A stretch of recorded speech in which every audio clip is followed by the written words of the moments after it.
What are you thankful for today? I'm thankful for Lamar Jackson. Is he going to have another huge game against one of the best defenses in the NFL, the San Francisco 49ers?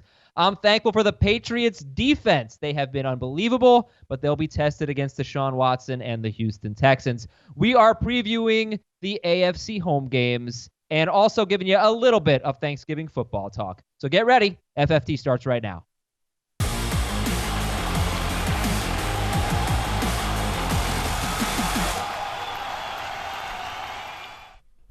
Happy Thanksgiving, everybody. Let's talk fantasy football. It's Thursday, and I want to eat, so let's get started. Adam Hazer, Dave Richard, Jamie Eisner, happy Thanksgiving, guys. Good morning. No football game for you today? No football game. I left those behind in Florida. Very disappointing, but I will have 3 football games to watch today. Are they playing without you? Fun. They are playing without. The game goes on. My family's had a football game for over 20 years in a row now in South Florida, and the game will go on this year. Yes, so you can stop by and play if you want, Jamie. Sure. What's the address? All right, I'll give you the address after the show. Real quick, very thankful for the listeners. Very, very sincerely thankful for the listeners, for the interaction that we get with the listeners on this podcast, on the radio show, on FFT, the video show, on Twitter. We love you guys. That is not me just saying that. Wouldn't be here without you. So thank you. Very true. Thank you. Thank you. Thanks. Very thankful for the guys I work with, Dave, Jamie, Heath, Ben, etc. For Ben Schrager, who's producing our podcast. He's having fun with his family this week. What for the about video Andrew crew, the video crew, Deb, Andrew, Janita, Mikey, all the guys and girls who make it happen. So thank you. Chris Towers, you don't want to thank him? Chris, Will, Dr. Chow, Dr. Bowers. How about you guys? You want any thank yous to throw out? Just for you, buddy. You're the best. Oh, thanks, man. I got some good stats today. Who's going to win by more points this week? The Patriots at Houston or the Ravens against the Niners? The Patriots don't score very much, so I'm going to say the Ravens against the Niners. I think the Patriots score a decent amount. I'll go with the Patriots over Houston. Okay. Sorry, we spoiled the ending of the game. They'll win by 10.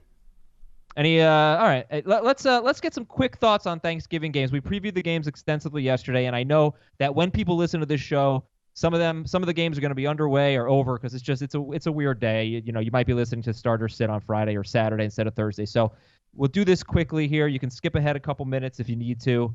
I got an email from Adam in Toronto. He wants to know what he should do about Julio Jones. Would you bench Julio Jones for Crowder, McLaurin, or Scarborough in a PPR league? Obviously, this is assuming Julio plays.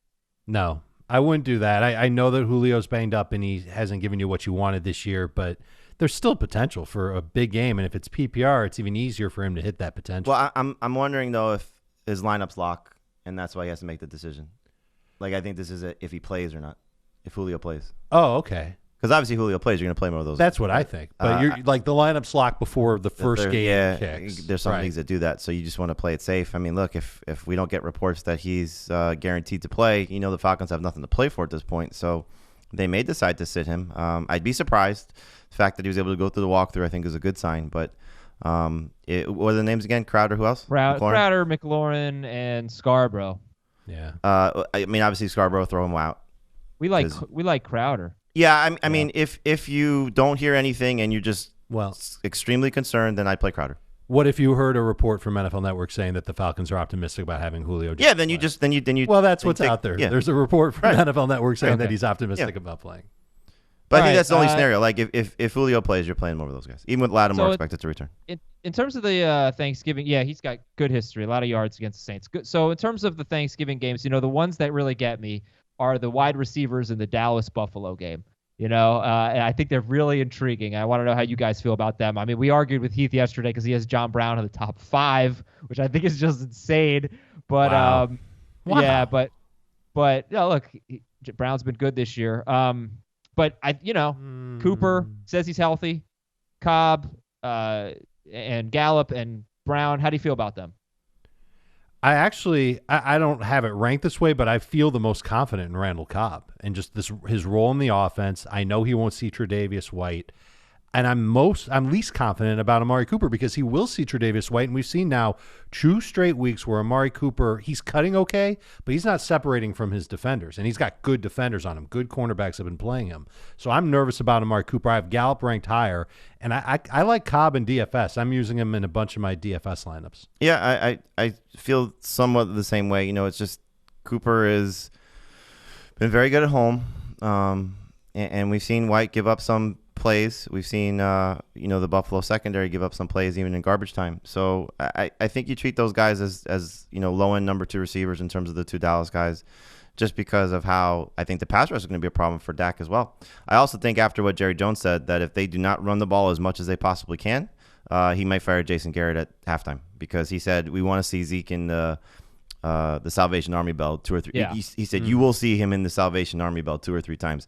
So I wonder if they get down there throwing the ball, if they can't run, but Zeke is going to definitely be the one working in the red zone. So I don't think Dak's going to have a big game. I do think that it's going to be a big Elliott game. So that's making me nervous a little bit about the Cowboys guys. For Brown, I think, you just look, the floor is very consistent. Last week was his first game under 50 yards receiving, but he's now been 11 or more PPR points. I think it's like 6 or 7 games in a row. So I'll take my chances with him. He's a top 15 receiver for me. I like him the best of the receivers in this game. Of the quarterbacks playing today, other than Drew Brees, how many of the quarterbacks are you starting ahead of Sam Darnold and Carson Wentz? None. And guys, let's 0. Let's finish up. Okay, great. So that means Darnold and Wentz are ahead of Prescott, Josh Allen, etc. And Matt I actually Ryan. go back and forth between Allen and Prescott. I think Allen's going to have a good game. You talk about another guy with a good floor, multiple touchdowns, 6 straight games in a row. So he's just been finding ways to be productive in 20 or more fantasy points. I think it's like 6 of 7. So he just, he's using his legs, and I think he'll make things tough on Dallas' defense. I misspoke. I would start Dak over Allen because I don't know how high scoring a game that's going to be. But Darnold ahead of everybody. Over Wentz, you mean? Darnold, Prescott. Darnold, Wentz, Prescott, Josh Allen. Okay. You got me? Everybody, say your favorite FanDuel lineup for the Thanksgiving slate. If you need time to look it up, I'll give you mine right now. Mitchell Trubisky against the Lions, Ezekiel Elliott and Alvin Kamara, Calvin Ridley, Anthony Miller, and Cole Beasley, Jared Cook at tight end, Tariq Cohen at flex, and the Bears DST. So I have Trubisky, Cohen, the Bears, and Anthony Miller. I have Zeke, I have Kamara, Calvin Ridley, Cole Beasley, and Jared Cook. That's my favorite FanDuel lineup. I've got the Bears DST in all of my lineups. I've got Tariq Cohen and Randall Cobb in most of my lineups. I've got Kamara in a bunch. I've got Ezekiel Elliott in a bunch. But if I'm going to pick one lineup to spew right now, here's one. Breeze, Kamara, Cohen, Michael Thomas, Cobb, Russell Gage, Jared Cook, Anthony Miller, and the Bears DST. Whoa, that's really good. That's a lot better than mine. Good for you. Mine might, that's very good. Mine might be a little less popular in like start percentage, but that is damn good. Jamie? I'm going Breeze, Zeke, and David Montgomery. I think with the quarterback change for the Lions, Montgomery's going to benefit in a big way because the Bears are going to have the ball probably all day long. So he's going to get 20-plus carries and have 100 and a touchdown.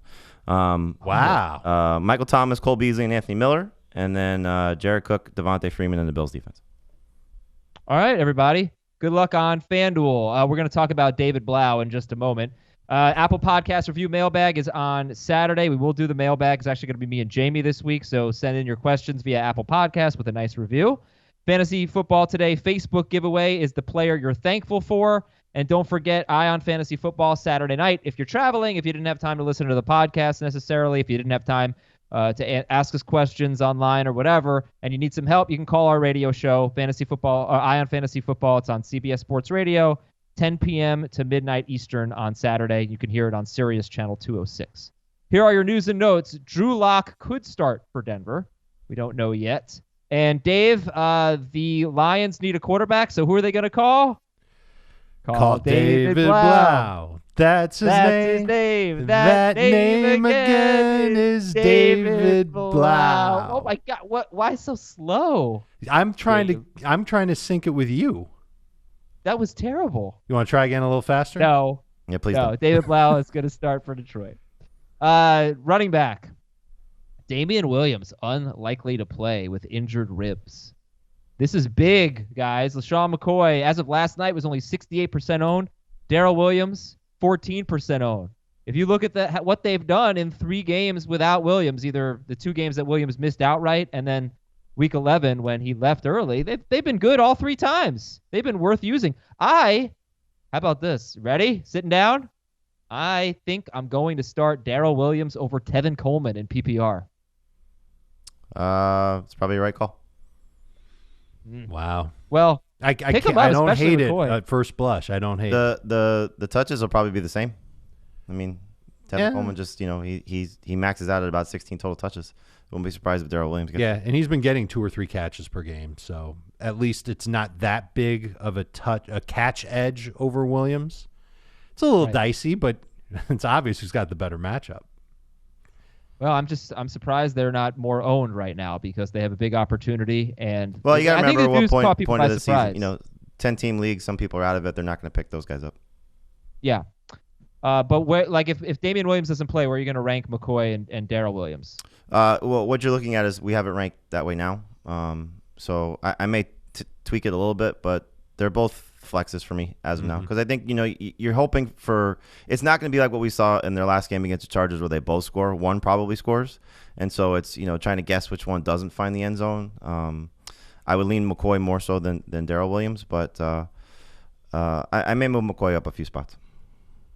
Okay, and I'm stashing Darryl Williams now, as many spots as I can. Yeah, not in my leagues. I already got him. James Conner missed practice against Cleveland, and it's going to be the Benny Snell show there. Hopefully he gets his work. Jordan Howard has not been cleared for contact, so I think Miles Sanders is going to be a really interesting one this week. LaShawn McCoy or Miles Sanders? Sanders. Derrick Henry has a hamstring injury. You still ranking Derrick Henry as of now? Very highly. Yeah. Okay. I was watching. There was a video of him working on his stiff arm drill.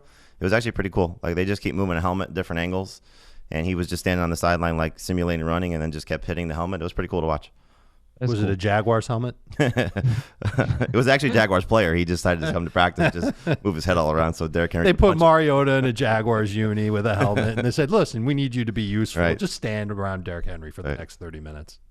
Matt Breida could play this week at Baltimore. Wide receiver news: Golden Tate missed practice, so Sterling Shepard, is he a top 20 wide receiver? Sterling Shepard? No. Top 30. Yeah, closer to top 30. And don't discount Slayton. Yeah, no, but they both have an opportunity here. I suggest the Giants will have to throw in this game against Green Bay. AJ Green missed practice. Tyreek Hill practiced in full. Adam Thielen missed practice. He had a hamstring scare. So I don't know if you could rely on him. Like, do you have to go with Russell Gage and Anthony Miller? You probably should have to. Yeah. I mean, the fact that it's Monday, though, gives you at least the one more day. The reason it's a little strange is because they were on a bye, so they came back early and practiced on Monday, and so he was full on Monday, and then apparently suffered a little bit of a setback in that practice where he wasn't, satisfied, I guess, with how it's feeling. So their practice really starts today on Thursday, and so if they do go, given the fact that it's a holiday, how hard they'll go. But yeah, you probably should play it safe. Now the other side of it is you could. There's no more bye weeks, so there could be some receivers who are better than Russell Gage and Anthony Miller, although those guys clearly have been, either playing well or good opportunity or both. So, just sort of, no pun intended, but gauge it that way. Nice. But I will say this, though. If you need a tight end, go pick up Kyle Rudolph, because Rudolph has been exceptional every time Adam Thielen has been off the field. Like, I've been in tight end hell in one league because of Austin Hooper.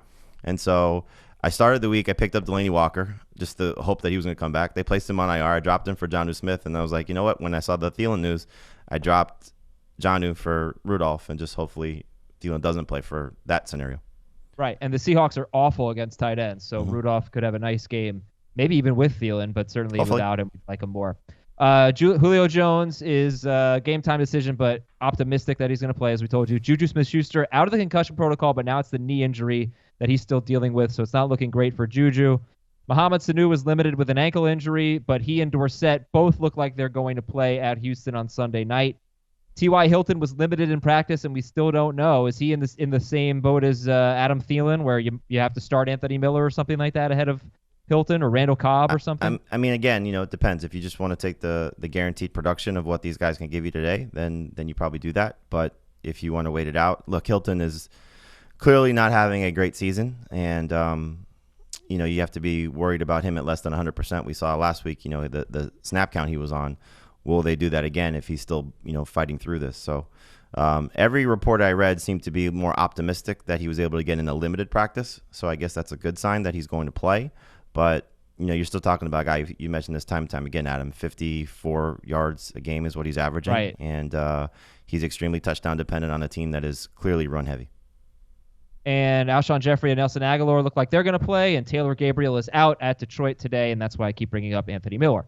Zach Ertz missed practice with a hamstring injury. Are we concerned about Ertz right now? I wouldn't be concerned about him at this point, but if he continues to miss practice, then you've got to come up with a backup plan for him. His name is Dallas Goedert. That would be the best backup plan for him, because if Ertz misses the game, Goddard would be able to step right in. It looks like Alshon Jeffrey is on his way back as well. Aguilar can play for whatever that's worth. But Ertz was basically acting as the number one receiver for the past couple of weeks. Huge blow to the Philly offense. Oh, wait, they're playing Miami. They'll be okay. Yeah, the one thing that I think you hang your hat on is that apparently he's played through this for the last 2 weeks. And, whether that's good or bad, if he's making it worse. But they need to win. So, even though it's Miami, he I'm sure would like to be out there. And Dallas Goedert is only 66% owned, so you could take a look at him. Gerald Everett is questionable with a knee injury. You could take a look at Tyler Higbee if Everett's out against Arizona. Delaney Walker out for the year, like Jamie mentioned. Jonnu Smith is only 14% owned. He had no targets last week, but he had. Wait a minute, he did have one. There was a penalty. It was a halfback toss. Derrick Henry threw a pass into the end zone for Jonnu Smith, and he drew a pass interference call that set up a Derrick Henry rushing touchdown. Oh, so, Derrick Henry knew what he was doing the whole time. Yeah, exactly. He's like, I'm not going to let this guy steal my touchdown, and he throws it, and the defender messes with Jonnu Smith, and, smart guy, that Derrick Henry. But, yeah, Jonnu Smith is back on the radar. Yeah, and before that he had like 5 to 7 targets in 3 straight games, something like that. David Njoku's status for this week is uncertain. TJ Hawkinson expected to play today, and Evan Ingram unlikely to play. As far as the offensive line goes, Lane Johnson is going to play. He's at Miami. That's great news for Carson Wentz. Buffalo center Mitch Morse is questionable for today. The Saints are going to be without Teron Armstead and Andrews Pete, 2 great linemen on the left side of their line. Do you downgrade any Saints because of that? No. I mean, the one thing that you just look at is part of the reason why the Falcons won the game 3 weeks ago was their pass rush was great. And so if they can get after Breeze again and make him uncomfortable again, I just think that the Saints are going to smash the Falcons after what happened in that game.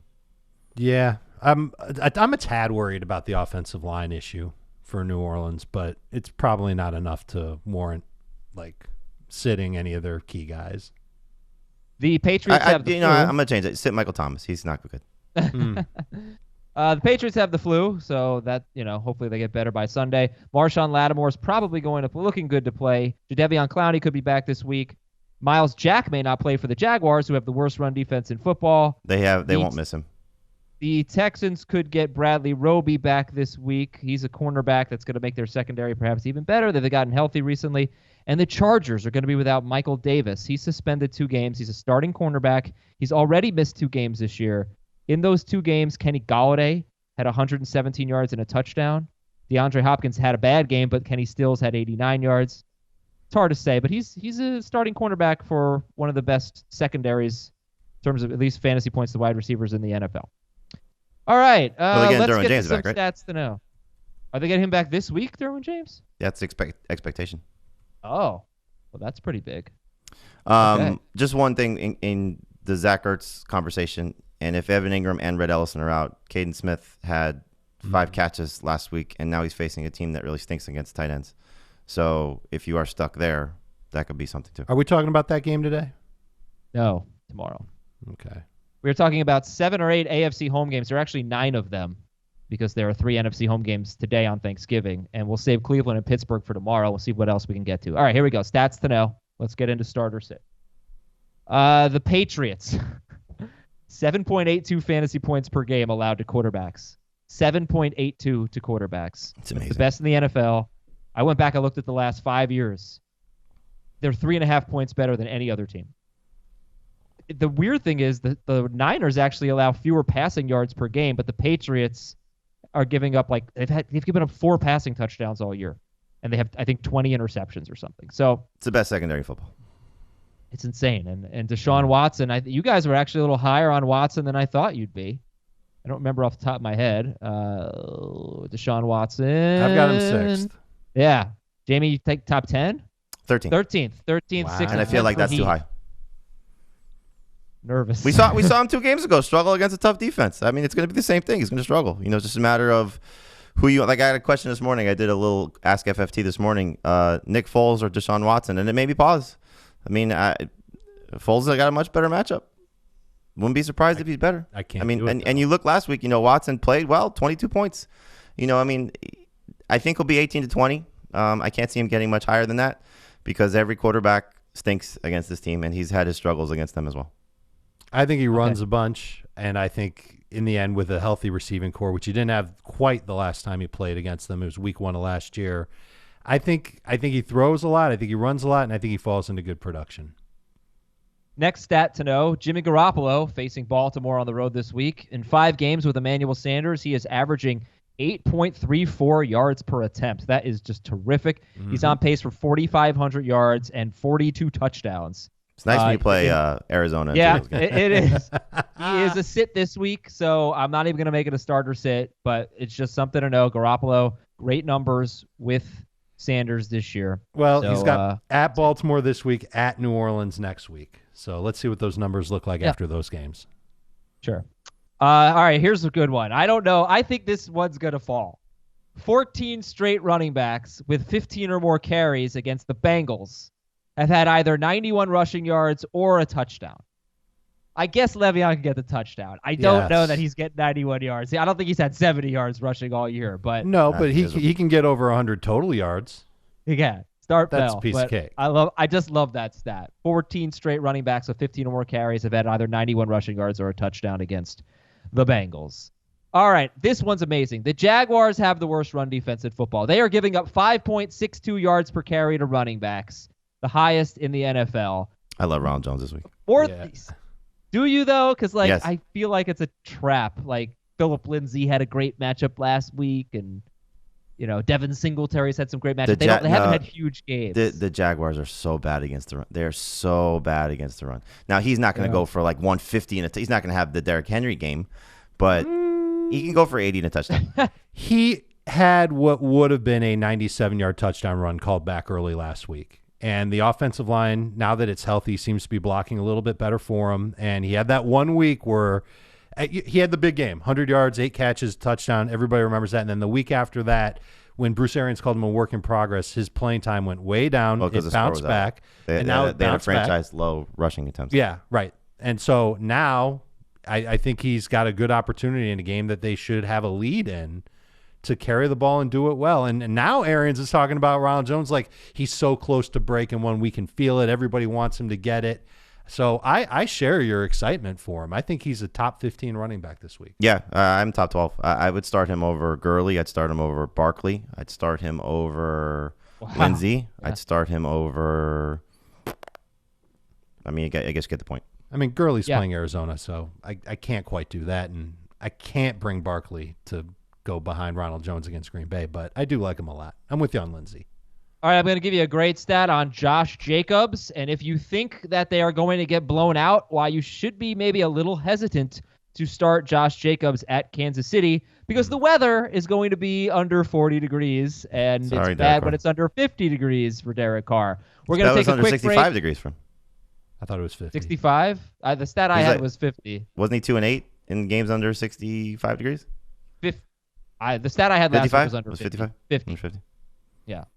But under 80 degrees, Derek Carr really struggles. Now, all right, we'll be right back on Fantasy Football Today to talk about Josh Jacobs and get into the games.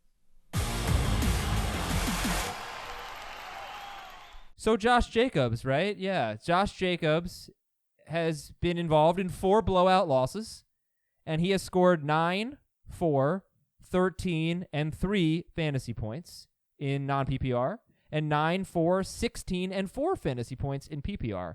He has 10 to 12 carries in 3 of those 4 blowout losses.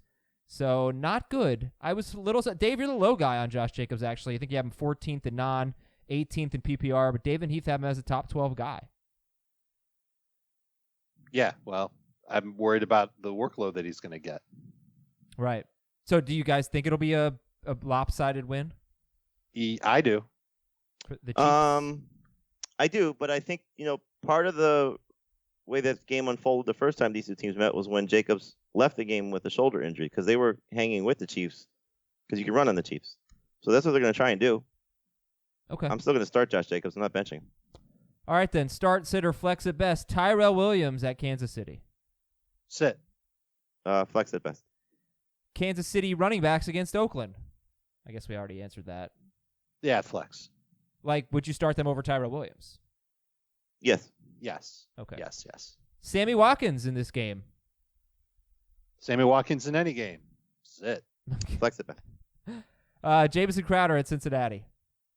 Start. He is a good start in PPR and a flex in non. Tyler Boyd against the Jets. Must start. Agreed. Who do you like better, Crowder or Boyd? Boyd. Believe it's Boyd. That is so interesting to me, really. Okay. Why? Well, I mean, I think if you just look at the games that Darnold has played with Crowder, he's been better than Tyler Boyd. I mean, he's got touchdowns. Yeah, but I think both have good matchup. I think you're going to see, this Jets secondary has just been so bad to opposing receivers all season long. I feel like they're getting better, though. They've know. got this Austin kid playing corner who's better. They were better for 1 week. Brian Poole, 2 weeks. Brian Poole's okay in the slot, but I just think the target volume is going to bounce back up for Tyler Boyd with Andy Dalton there. Look at the targets with Dalton playing for Boyd versus Ryan Finley. Yeah, he's been better. I mean, look, last week was a great game for him. Tyler Because Boyd he got a huge pass. in 8 games with Andy Dalton. Let me see if I can get this stat. He's been right around 6 for 62 as an average. He was on pace for 102 catches, 1,072 yards, and 2 touchdowns on 164 targets, 10 targets per game for Tyler Boyd. All right, start, sit, or flex at best. Alshon Jeffrey at Miami. I think you have to find a way to start him. Yeah. Because it's Miami. How does he compare to the 2 receivers we just talked about, Crowder and Boyd? I've got Jeffrey ahead of both. 1 spot ahead of Boyd. I like Boyd and Crowder better, but they're all right there.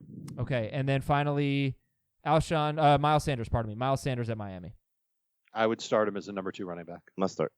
Bonus, Devontae Parker against the Eagles. Parker ahead of all of them. I've got him as a high-end PPR flex because Philadelphia is another secondary that's been getting better the last few weeks. Hasn't mattered for him against any secondary. He's been awesome. Yeah, he's got 10 targets or more in 3 straight games. Right. He's been a Like, matchup He's buster. been double-digit PPR points like every week, but I bet he's under 15 PPR this week. Okay. All right, here we go. Let's go to the Patriots at the Texans. One of the stats I was going to give was just about how great the Patriots have been against quarterbacks. I know that the competition hasn't been great, but they legitimately are just a lockdown secondary. Here's your other stat of the game. The Texans, they have gotten better against wide receivers. They have not allowed more than 8 non-PPR or 13 PPR fantasy points to a wide receiver in any of their last 3 games. That was Jacksonville, Baltimore, and the Colts. In their last 3 games, only Keelan Cole has more than 32 yards against the Texans, and only Seth Roberts has a touchdown catch. So they've been a lot better. Let's talk about the Patriots first, and specifically their passing game. Dave, you're more optimistic than Jamie. Jamie and Heath have Tom Brady around 20th. He's an absolute sit. You have Brady 13th. So let's start with that. What did Bill Belichick say when he was on the NFL 100 show this week, and they asked him just about being a great coach, and he referenced Sun Tzu and the art of war? Attack your opponent's weaknesses, cater to your strengths, attack relentlessly. So stuff then they're like going to that. run all over them? What? No, that's not the Texans' weakness. Their weakness is in their secondary. Look at them lately. They cannot stop the run. Ooh, I'd have to disagree with that. Look at them lately. The last 2 games, they cannot stop the run. Jonathan Williams averaged Williams 4 had a good yards game per against them, carry. for sure. He just had 25 of them. You know, it wasn't like he 26 carries for 100. No, I think you got to give yards. Jonathan Williams credit for having a good game. He had a good game. He didn't crush them. I mean, the Ravens absolutely did. Right. And I almost throw that out because that's exactly what the Ravens do. But I was visibly upset watching the game last Thursday when the Colts weren't throwing downfield against Houston very often. Well, when you don't have the tools to throw with, very similar to the Patriots, you're going to do what your strength is right now. And so the Patriots are coming off a game where they actually ran the ball well. That I can't say that's their strength. They have the lowest yard. They have no strength right They now. have their lowest yards per carry in the Belichick-Brady era. That's almost 2 decades. Strength. Well, they're healthy though. Look, I'm not. The case. Where are they healthy? Because Dorsett's back. Sanu, and they're it's a getting more different out of story their if he has both those guys. Looks like he's going to have both, right? That's exactly what they're going to do is throw the ball. So I toyed with the idea of putting Brady in my top 12 this week. And you see it first.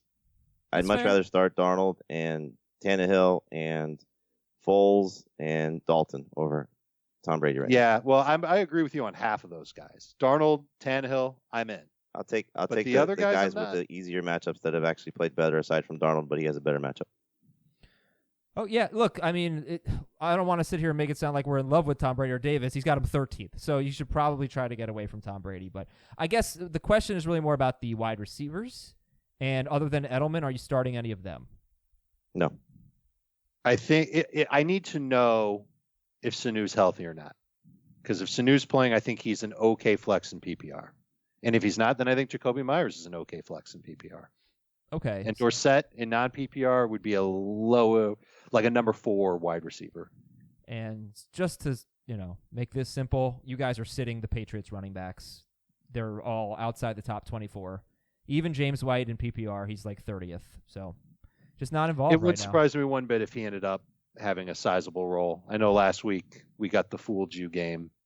Yeah. I just wonder how much of that was a byproduct of the weather and the fact that their defense was just completely dominant against the Cowboys when they couldn't do anything with the weather. It's probably going to be the same thing again this week. Their defense is dominant every week. It's a dome. There won't be any weather issue this week. Their defense is dominant every week. Yeah, so if you are stuck starting James White, I will give you a reason to be thankful on this day. The Texans allow the second most receiving yards to running backs.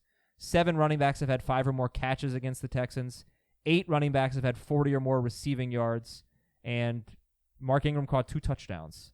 And Devontae Freeman and Damien Williams also caught touchdowns. So, all right, so, if he were playing better, we'd probably love James White, but he just hasn't done much. Over to the Texans and Deshaun Watson, who we already got into a little bit, but Jamie's got him 13th. Dave has him 6th. Heath is in the middle at 10th. Jamie, you just have no faith in anybody going against the Pats, basically. I mean, it's been proven time and time again. I get it. He's an awesome player. He has always the chance to, be a matchup bust anytime there's a tough matchup against him. But you've seen it now from this defense over and over and over again. There's been one player who has solved this defense, and he is the best player in football right now, and it's Lamar Jackson. And so I think Stephon Gilmore is going to make things very difficult for DeAndre Hopkins. So there's one avenue that Deshaun Watson is going to struggle throwing against because he's had trouble throwing against Stephon Gilmore in their tenure, in their matchups against each other. And I don't think Will Fuller beating up the defense that he beat up last week is an indication of him all of a sudden taking advantage of the secondary. So I think Watson's going to have a rough game. The biggest hesitation I have with saying Watson is a start quarterback is that while Bill Belichick is reading The Art of War, Bill O'Brien is reading Green Eggs and Ham. Because I wish I could look at the Texans and say, okay, they're a smart team that can scheme up. We've seen it a million times. They scheme up against opposing defenses. They just don't do it. They do the same thing pretty much every week. But that thing that they do is usually good. And I can't imagine that they're going to be in a situation where they're going to run the ball a ton against New England. Because I believe New England's going to put points on the board. It's going to force Deshaun Watson to play. I wouldn't be surprised if he had a season high in rushing yards. I think he could run for a score, and I think he can throw 1 touchdown on top of it. And I wouldn't rule out 250 to 275 yards from him. Here's what we've seen from Deshaun Watson so far this season, because he's had quite a few bad games by what his stature is. Jacksonville, when their defense was healthy in week 2, 12 fantasy points. Carolina, when their defense was playing well, when their pass rush was great, 11 fantasy points. Indianapolis, when their defense was healthy, 17 fantasy points. And then Baltimore, 3 fantasy points. So he's had some stinkers already this season. And now you're telling me he's going to go up against the best defense and have one of his better games? I'll bet against it. Okay. And then you look at what Sportsline, how they have it projected. This is amazing. You ready for some of the quarterbacks they have projected ahead of Deshaun Watson? Go ahead. Almost, I think, 30th. 30th? Let me count it for you. No. 1, 2, 3, 4, 5, 6, 7, 8, 9, 10, Oh, you're killing me. 11. All right, guys, we really got to get 12, we got 13, 8 14, games 15, today. 16, So 17, 18, 19, 20, 21, 22, 23, 24. He's the 25th ranked quarterback based on projections. Behind Trubisky, Mayfield, Tannehill, Carr, Rivers, Allen, Jones, Kyler. The list goes on and on. I'll tell you what, it's not going to surprise me if he's in this range. I would feel like such a heel if I sat Deshaun Watson and he went off for 25 plus. What if you sat him and he went for 3 like he did against Baltimore? Like and you're Dak out of your did, fantasy like Dak playoffs had because he's what? playing against the defense. What's the number, Adam? Dak was horrible. What, the Patriots give up 7-ish points per game? So Dak he was hits the horrible average. last week. Dak had 6 points He last week. did better than what he did against Baltimore. Before we get to Hopkins, why, Jamie, are we sitting Carlos Hyde? He's outside the top 30 for everyone. Because he doesn't catch the ball. He's touchdown dependent, and I don't think they're going to be playing with the lead in this game, so I would not trust the Carlos Hyde. Okay. DeAndre Hopkins, start or sit? Lowered expectations, but I would still start him. I would start him as a lower end number 2 receiver this week. It's a lot easier to do in PPR. Yeah. I'll tell you what, his track record against not just the Patriots, but against Stephon Gilmore is not good. But it's around 15 PPR points and around 7 non-PPR points. That's interesting because I looked at him in tough matchups this year. Saints, Jaguars, Chargers, Panthers, Chiefs, believe it or not, and the Jaguars, even without Jalen Ramsey. And I had him as 8 fantasy points in non-PPR and 15 fantasy points in PPR per game. And that would make him, for the year, actually the number 33 wide receiver, 8 points per game in non-PPR, but 16th in PPR. So he's a much better start in PPR, DeAndre Hopkins. He doesn't have great history against the Patriots. 5, 6, 7, and 7 non-PPR points in his last 5 games against them. But, better in PPR, like 12, 14, and 15 PPR points in his last 3 games against the Patriots. So, like Jamison Crowder, Devontae Parker, Tyler Boyd, are they ahead of DeAndre Hopkins? Yes. No. Okay. Dave is just obviously higher on the Texans offense this week. That's obvious there. How about like Austin Eckler or Hopkins? Eckler. Okay. Will Fuller, start or sit? Sit. And the temptation's going to be there for people to start him after what happened last week, but try and fight it. Because if there's one guy that I think that could be just too risky in this Texans offense, I think it's him. Okay. He could be the X factor in this game because Watson's numbers in his career are just eye-popping when Fuller's healthy. And, we've seen what he can do. So if he can get going, they've got a chance here. Patriots DST, 6th, 7th, and 9th for Jamie. Well, Adam, where do you come out on those guys? Watson and Hopkins. I would sit. I have no interest in Watson this week. Wow. Okay. I really don't. I think he could be terrible. I think he could be absolutely terrible. And then Hopkins, I think I'd start. I can't imagine. I have 3 receivers I like better, but I think I would start Devontae Parker over him, but I wouldn't start Crowder or Boyd over him. It's scary how good they've been against like Beckham and Dak, and Cooper had 0 catches. They've been so good. San Francisco at Baltimore. Here's an interesting stat. A wide receiver has 80 yards or a touchdown in all but 1 game against the Ravens, even with Jimmy Smith back. So not like they're terrible against wide receivers, but usually one does okay. Is Sanders or Samuel going to do all right against the Ravens? No. I wouldn't trust him. Who are the starts for anybody other than Kittle for the Niners? No. That's the only one I'd feel decent about, and I don't even feel that great about it because it's the Ravens, and I completely buy into everything that they're doing. Okay. So I've got Coleman 26th in PPR behind Jamal Williams, Tariq Cohen, and I'm even questioning if that's too high. Yeah, I have lower than that. It's funny because I looked after you said you'd start Damien Williams over Coleman. I have them 2 spots apart with Coleman ahead right now. I think when we find out that Damien Williams is ruled out, they'll probably move Darryl up. How about Matt Breida coming back? And we could see like a 3-headed rotation there. There's already been a 3-headed rotation. Right, but it hasn't been like a third, and a third. It's been I don't think a little bit of Jeff Wilson and then the other two guys. I think they go back to what the rotation has been with Mostert getting a couple touches here or there. I wonder if Coleman's played himself out of a gig. He's only had 7 runs of 5+ yards in his last 4 games. Did you? I had that stat. You came up with that too? Yeah. Oh, very good. What do you think I do all day? Well, I didn't know if you took that from me or if you, which is fine. No, or if no. yeah, Promise. We overlapped our work. No, I don't want to start Tevin Coleman at all. I'm going to sit him for Darryl Williams in one league. I'm going to look at this other league right now. I'm sitting him for Benny Snell. And I also have Darryl Williams in that league. And I'm sitting him for Jonathan Williams in that. Yeah. Well, obviously that's an easy one. Yeah, that's an easy one. Yeah, I'm going to sit him for Benny Snell, even though I don't think Snell is going to have a great game. But I just have no faith in him. And the Ravens' run defense has been just absolutely dominant. 3 straight games. Forget it. I don't even need to get into it. They've been dominant. And we're going to sit the wide receivers, start Kittle, and Lamar Jackson is a top 3 quarterback. He's 1, 1, and 3 for Jamie, Dave, and Heath. Mark Ingram. So how do we feel about Mark Ingram? You just start him and don't worry about it. Okay. And the Niners, they do allow the 3rd fewest fantasy points to running backs. They allow the fewest receiving yards to running backs. But this is a team that does not care about your stats and your matchups. They destroy you. Marquise Brown, start or sit? I'd sit him if you can. Don't chase touchdowns. Right. What about targets? 7 targets were the most for him since week 2.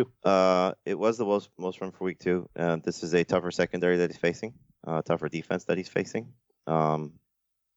He's a more robust number 3 receiver. I think that's going to be the case with him every week. You put him in the same boat as Will Fuller, right? Like you only use I'd start him over Will Fuller this week. Okay, but I'm just saying as far as upside goes, like crazy sky-high upside, could potentially finish the game with 2 catches for 12 yards. It's a very strange scenario because even with Mark Andrews, and the only reason Andrews gets a little bit of a separate category is because of the position he plays. You don't know what they're going to do to be successful. With Lamar Jackson, they are just successful.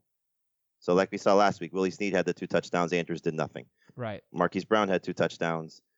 The previous, 2 of the previous 3 weeks, he does nothing.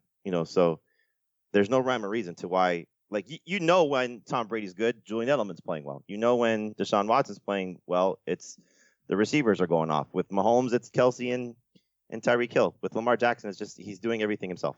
And so he doesn't need those guys to play well for him to have success. He doesn't throw for that many yards, So it's not great for the pass. It's a good thing rushing yards count for something in fantasy football. They sure do.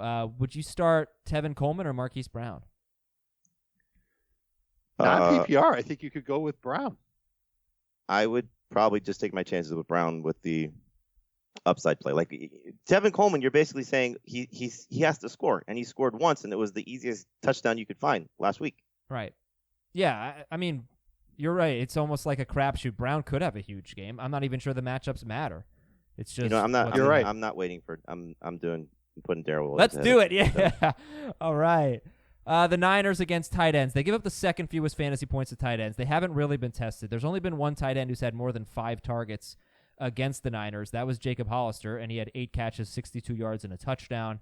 Meanwhile, Mark Andrews has had 3 to 4 targets in 3 of his last 4 games, and he's had 7 to 9 targets in his other 8 games. So you just don't know, but it's hard to sit him. Like, would you start maybe like a Ryan Griffin over a Mark Andrews? No, I'm not there. I would start Ryan Griffin over Mark Andrews. They're both touchdown dependent, and Griffin has been more successful over the last 5 games than Andrews has. Gee, do we like the Ravens DST this week? They are number 1 or 2 for everyone, and we go to our next game. The only defense I think you probably feel more comfortable with, or you should, is the Bears today because of David Blau. Okay, cool. Tampa Bay at Jacksonville is our next game here. We know how bad the Jacksonville run defense is. Ronald Jones or Mark Ingram? I think I have Ingram ranked higher, but I like them both. Yeah, I'm probably going to switch that. You're going to go with Jones over Ingram? Yep. Jameis Winston or Deshaun Watson? No, I'm still going Ingram over Jones. You could Jameis, easy. You might have sold me on Jameis over Watson. Okay. Just because Jameis has 6 games in a row with 300 or more yards passing. 8 of his last 9. He's been 5 of those 6 games over 20 But fantasy points. what are the odds that both he and Ronald Jones have huge games? Like part of the reason why Ronald Jones had that huge game a couple of weeks ago was because he caught 8 passes. So that obviously helps Jameis out. It could happen. Part of the reason is because Jameis is going to throw a pick 6. Okay. I think Jacksonville's offense will score. I mean, Jacksonville keeps getting blown out. Their quarterbacks have thrown 47 or 48 passes 3 straight games. It's crazy. So they have not been competitive. You think that throwing a lot of passes will lead to huge numbers, and it might lead to good yardage. And Jameis has run for 37 or more yards in 3 straight games. No, I'm not. I think it's look, Tannehill and Derrick Henry were good last week. Yeah. Yeah, Tannehill ran for 2 touchdowns. Well, Jameis is top 7 for everyone, so you're going to start Jameis Winston. You're going to start Ronald Jones. You're going to start Godwin and Evans, and you're going to sit the tight ends. Okay. How about the Jaguars? They're a little bit trickier. So, obviously, the case for Nick Foles is he is facing one of the worst pass defenses in the NFL. And if we like Winston, we like Ronald Jones, he's probably going to have to throw because that's what they do. They throw. Starter sit Nick Foles. Where do you guys have him ranked? There's a group of quarterbacks that include Watson, Foles, Cousins. Mayfield, is he in that group? No. He's below him? Much. Matt Ryan in that group? Yes. Garoppolo, probably not in that group. Kyle Allen in that group? Who am I? Dalton. It's Dalton, Foles, Watson, Ryan, Cousins that I think all are 18 to 20 points max. Well, I got to tell you, man, I think you're underselling Baker Mayfield if he's below I all agree. those guys. Because they are going to smash the Browns this week. Yeah, but he's been 18 to 20 against I don't Seattle, care. Denver, I don't Buffalo, think Pittsburgh. Baker, I don't care. I don't think What do you Baker mean? is a top 12 guy, but I think he belongs in that group for sure. I don't think Heath has Baker ranked. I saw that the other day. Because they're just going to run? No, they're not going to score. Baker? I don't know, man. He's been playing well. He has been playing well, but this is in Pittsburgh. He has not played well. He has no games over 20 fantasy points on the road this year. All of his good games have come at home lately. You think they're the Steelers' defense is going to be fired up. The building's going to be fired up. This is going to be a tough game for the Browns. Oh my God! Very, the Steelers the Browns are going to beat them. The Steelers suck. They have Duck Hodges. Beat them. The Steelers' defense is still exceptional. They are a bad team. They are the biggest phony. Yes, they do have a good defense. Bad offense, but they are a great defense. But they're a below bad offense. They're a dreadful. He does not offense. have the Browns. He does not have Baker Mayfield ranked. Wow. Okay, I'm excited to talk about that one tomorrow. Yeah. So Foles is in the 18 to 20 fantasy point range. Is that what we're thinking? I think he's got more. He's got a chance for a higher ceiling just because Tampa Bay. I know they were great last week, but I think that's just because the Falcons were struggling right now. Foles, I think, is probably the one that could leap over this group, just based on if he plays well. I'm just worried about he could get pulled in this game because he's been playing so poorly. His arm does not look right. Obviously, you know what Minshew did for this team earlier this season. It's a home game. You know the crowd, if he starts to struggle, is going to start chanting for Minshew Mania. So that's my only concern with Foles. If they get off to a bad start and he's struggling, I could see him getting pulled. Do you have any concerns about Leonard Fournette against one of the best run defense? Okay. Start Leonard Fournette. He's so involved in the passing game. His involvement in the passing game is a huge factor there. All right, so then what about the wide receivers? I gave the stat on the waiver wire show that since week 1, so beginning in week 2, the Buccaneers have allowed either 70 or more yards to multiple wide receivers or a touchdown catch to multiple wide receivers in every game. They give up, I think, the most, maybe the second most fantasy points to wide receivers, the most. What are we thinking here? Who do we like? I guess I'm Chark standing is a must start. I mean, I'm standing by him. And Westbrook, I think, is worth buying into. Conley's also worth buying into. Those guys are, borderline number 3, number 4 receivers. I like Westbrook a little bit better just because I think he's more talented. But they're probably going to end up having to throw the ball 40-plus times again. That's just what they've been. But they've done that. They did that last week. Chark didn't have a great game. Westbrook. Yeah, but 2 games ago, Chark was awesome. And so Westbrook was terrible. It's almost like Tampa Bay. There's been multiple occasions where one receiver is great and one's not so good. So, yeah, you just have to understand that Keelan Cole's going to get his targets. Nick O'Leary is now going to get some targets. Obviously, Fournette's going to get his targets. So it's not going to be all of them being successful. You just look at what the track record has been. DJ Chark's been a very good receiver, and Westbrook, more times than not, has been better than Conley. Where do you have Chark ranked? Is he top 12? Top 10. Okay, I feel a little dirty having him that high. Ahead of Hopkins. So that's an easy one. Yeah, like I get that one, but I don't know about some of the other guys. I just want to give this stat real quick. 3 games with Nick Foles. Okay, I looked at the game, the 7 passes or whatever that he threw in week 1. I don't remember what it was. But Dede Westbrook has 12 catches for 101 yards on 15 targets. And Chris Conley has 11 catches for 128 yards on 19 targets. Pretty similar stats. Conley does have 4 more targets. But Westbrook's 60% owned and Conley's 13% owned. And maybe we like Westbrook better, but perhaps the gulf shouldn't be that big in between the two. And agreed. Therefore, if you're in a deep league and Chris Conley's available at 13% owned, he might be a nice option for you if you need help. Tight ends, look, they don't have a good tight end, but Nick O'Leary is a sleeper. He had 4 targets last week.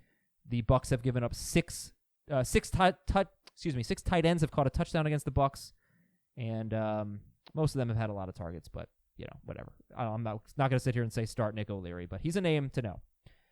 Tennessee is at Indianapolis, and this is something that should favor Jacoby Brissett. The Titans see the 3rd most pass attempts per game in the NFL. When he throws a lot, he's really good. But going into last week, the Texans saw the 4th most pass attempts in the NFL, and Jacoby Brissett threw 25 times. So, Nick Foles, is he ahead of Jacoby Brissett? Yes. He is. Okay. I assume a lot of people are ahead of Jacoby Brissett. Yeah. I mean, I'm frustrated still. Remember I told you that I was like frustrated and yelling at my TV when I was watching the Colts play last Thursday? It's been a week. I'm still mad. Who are you starting? This is what this offense is. Yeah. Well, who are you starting Jonathan Williams over? Lindsey. I'd start him over. How about Coleman? starting him over? I'd start him Coleman. over. What about Chris Carson? I'd start him over Chris Carson in Singletary. Both formats. I like Singletary better. I've got him over Singletary. How about wide receivers? Would you start Jonathan Williams or DeAndre Hopkins? I'd start Williams. I would go Williams in non-PPR. I'd stick with Nuke in full PPR. Yeah. I mean, you basically have to treat Williams like you would treat Marlon Mack. Workload, performance, everything seems to be the same. Are you going to start any of the wide receivers for the Colts? No. So even if Hilton plays? Number 3 receiver. Yeah, I think T.Y. is close to a low-end number 2 receiver. All right. So I mean, Adam, you say the numbers every week. 54 yards is what he's averaging. Right, but here's what gives me a little bit of hope. If he can stay healthy and play, they've lost their red zone target leader.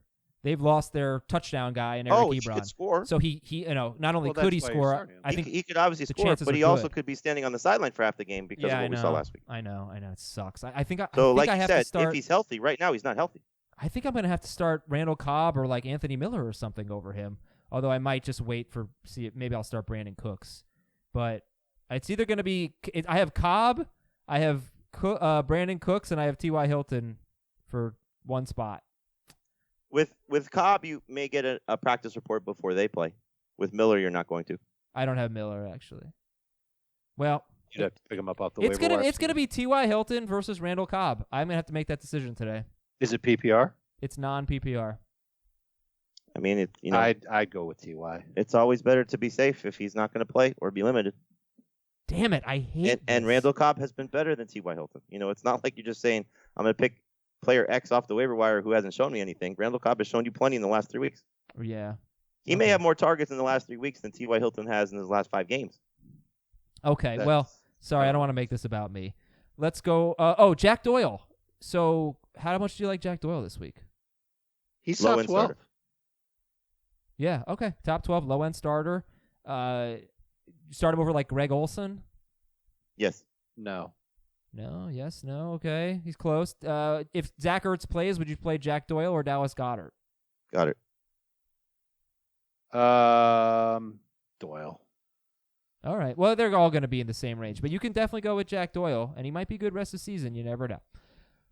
For the Titans, so this is not necessarily a great matchup, but it hasn't really mattered for Tannehill. Are you believing in Ryan Tannehill this week? Yes. Why? What's the argument to not believe in Ryan Tannehill? He's not going up against a dangerous defense. At least I don't think the Colts are that dangerous. How many years did he play with the Dolphins? I have like 6 years. All of it out, dude, because he just does not look like the same quarterback. He'll still make the occasional bad throw, but he's playing better under pressure. He's running the ball more. He's finding the end zone more often. He might be playing his best football right now, and the Titans are definitely leaning on his strengths. It's exciting to see. Okay. Now, 6 straight quarterbacks had failed to score 20 points against the Colts before Nick Foles had 21 and then Deshaun Watson had 22. So it's 8 straight quarterbacks have scored 22 or fewer against the Colts, and that includes Watson twice and Patrick Mahomes. Yeah, their secondary has been giving up some numbers, especially on the outside.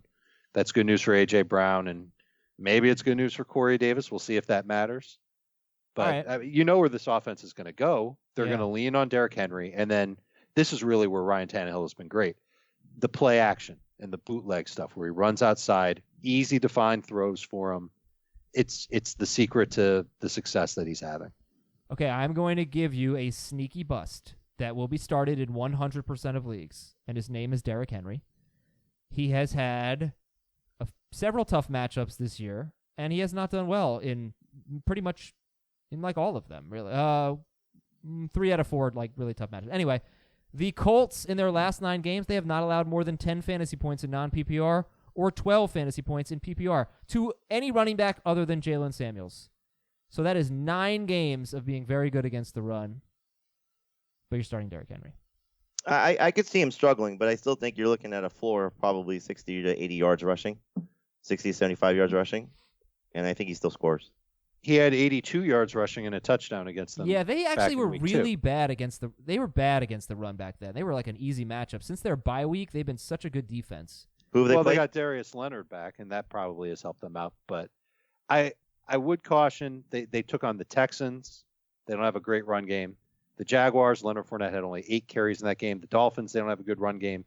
The Steelers, you mentioned Jalen Samuels had the touchdown catch against them.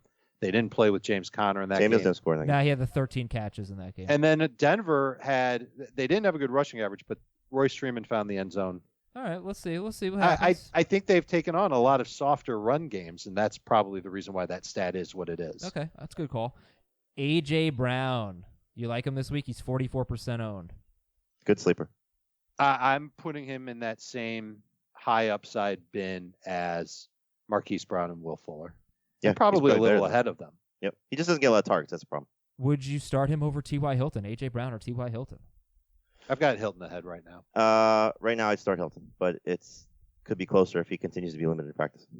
I'd love to see them get him more involved, man. He's a lot of fun. Jonnu Smith or Jack Doyle? Doyle. Okay, close. You guys, all right. 2 of the 3 of you have Jonnu Smith ranked as a sit. Dave has him 14th. Yeah, I mean he's just been so uninspiring without.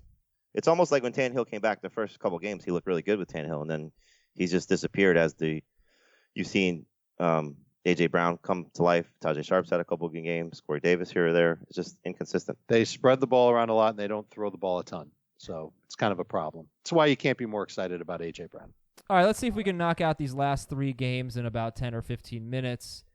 And they are Philadelphia at Miami, the Chargers and the Broncos. Maybe we should save that for tomorrow, and the Chiefs and the Raiders.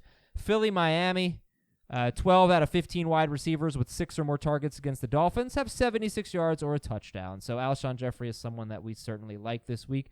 And Carson Wentz is a top 10 quarterback. If Zach Ertz is out, would that change? Yeah. Was that a no, Jamie? No? It would change for me. Okay. Yeah, look, this is a start 'em all, sit 'em all kind of game. But tell me what you expect for Miles Sanders, because Jay Ajayi did get 6 carries. Could he get more? Sanders hasn't had more than 12 carries in the last 2 games that Jordan Howard missed. What do you think? I mean, I know he hasn't been great, but he's seen a lot of playing time, like 85% of the snaps since Jordan Howard's been sidelined. And if he's getting that much playing time against Miami, I would imagine he's going to have a very good game. He's had at least 3 catches in all but one of his last 7 games, and 9 of 12 running backs with at least 13 touches against Miami have had 10 or more non-PPR fantasy points. And one of the 3 who didn't was just Gus Edwards, who's grinding down the clock early on. I like him as a number 2 running back this week. I also think he's great on FanDuel. His price is only $5,800. It seems way low for a running back, a lead back, going up against the Dolphins. Miles Sanders or Jonathan Williams? I have Williams higher. I'll take Williams in non-PPR, Sanders in PPR. Any interest in Jay Ajayi revenge game? If you're stuck. He could have the blowout fourth quarter touchdown. Okay, where's he with Tevin Coleman? Ajayi? Yeah. Behind him. Yeah, well behind. Okay. Start Alshon Jeffrey. Sit Nelson Aguilar, right? Yes. How much do you like Dallas Goedert as of now with Ertz playing, assuming Ertz With plays? Ertz playing, he's not top 12 for me, especially with Alshon back. But if Ertz is out, then he shoots right up into the top 10. Yeah, borderline starter even with Alshon back, just because I think Wentz could do whatever he wants. If Ertz is out, he'll be a top 7 tight end. If Ertz is in, would you go with Kyle Rudolph or Dallas Goedert? Rudolph. If Thielen's out.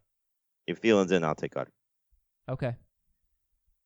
Ryan Fitzpatrick is not ranked, or he's 24th for Dave, and not ranked for Dave and Heath. That means, or for Jamie and Heath, that means outside the top 24. But let's give him a little bit of credit. He's actually been playing pretty well. 2 of 4 good games in his last 4. 2 of 4 stinkers. Yeah. Actually, you go back to the last 6, 3 good games and 3 stinkers. So sit the Miami running backs. Start Devontae Parker. He's a must-start guy. Any interest in Mike Gesicki? No. All right.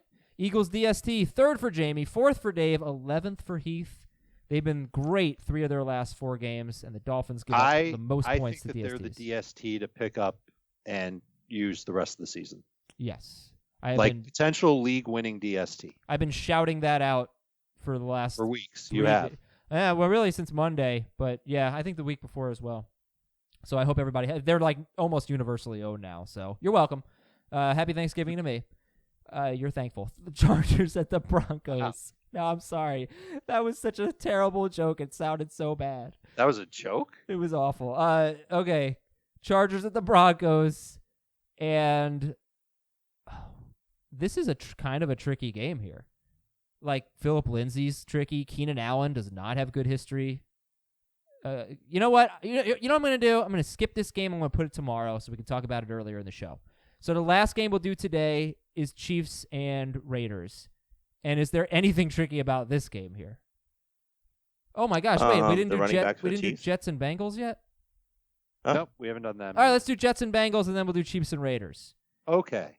So start Le'Veon. Sam Darnold is top 5 for you guys. Heath doesn't like him quite as much. Well, Heath does explain that on HQ. I don't know if he did it yesterday or not, but no. He has in his projections, I think he said like 6 quarterbacks right around 22 points with Darnold in that group. So he said when they showed the graphic of where he has him ranked on the show that it's going to seem like he's lower on him. But he said if he tweaks it, a decimal here or there, they'll go from 15 or 6. Where's he having 15? Yeah. 15 to like 8. Okay. So he likes Darnold. He just likes a whole slew of other guys in between. Those other, like we had a conversation of Foles versus Darnold. He likes Foles better, for example. You guys have Sam Darnold ahead of Aaron Rodgers, who we like this week, ahead of Jameis Winston, ahead of Dak and Josh Allen and Carson. Yeah, Darnold's start of the week. 5. All right, let's do it, Sam Darnold. He's been rolling, and they seem intent on really getting him going. I mean, it's sort of changing the thought of the franchise a little bit, at least the outside thoughts. Le'Veon Bell's a must-start guy, and so is Jamison Crowder. Yeah, and certainly in PPR, starting him. Demaryius Thomas or Robbie Anderson, any interest there? You'd have to be pretty desperate at receiver to go with them. Anderson's better than Thomas just because he scored the last 2, so at least you've seen some production out of him. But, yeah, I agree with Dave. It's just more desperation. Ryan Griffin is top 8 in non-PPR. He's top 10 in PPR. So he's going to be there in that like Jack Doyle, Kyle Rudolph range. If Thielen's out, you can start Ryan Griffin. And Andy Dalton. Any interest in Andy Dalton, guys? Yes. I think it's actually going to be a fun game. I like him in DFS because his price is really cheap. But I wouldn't want to use him this week in seasonal leagues. I buy into the Jets secondary playing better. And unless there's AJ Green alongside Andy Dalton, I'm not ready to run to him. I give the Jets secondary playing better in one game, which was last week. Because the week before that, they played Washington. And then the week before that, Daniel Jones tore them apart. Yeah. I don't know. The 3 weeks before that, they gave up 10 touchdowns to wide receivers in 3 games. Mm-hmm. So and they then look like they changed up their personnel, and they've been playing better. But they also lost like one of their corners for the year. He right? stunk. That's why they're better. They got rid of Darryl Roberts. Yeah, and even so, they gave up 2 touchdowns to Haskins. I mean, this secondary's not good. Joe They Mixon. have Jamal Adams, and then it's a bunch of guys. Starter sit Joe Mixon. Look, his last 4 games have been against the Rams, the Ravens, and the Raiders and Steelers. 4 good run defenses. And he has scored 13, 14, 15, and 7 fantasy points in non-PPR. 17, 16, 16, and 7 fantasy points in PPR. So 3 good games against tough defenses. This is the toughest one. Jets have the best run defense in so football. funny to hear that. I know. It's weird, but it's true. He's a borderline starter. I think if you get away from him, you can. Like, I'd start McCoy over him. I'd start Ronald Jones over him. Jonathan Williams. How about Darryl Williams? I'm not there yet, but, I mean, you just look at the numbers for what those Chiefs guys have done whenever Damien Williams has been out. You can make a case for him over Joe Mixon. But the one thing I keep going back to with Mixon is, like, I think the whole team is fired up that they get Dalton back. It's kind of fun to see how excited they are about Andy Dalton. His rushing average was better with Finley than it was with Dalton. Yeah, but the whole team was terrible then too.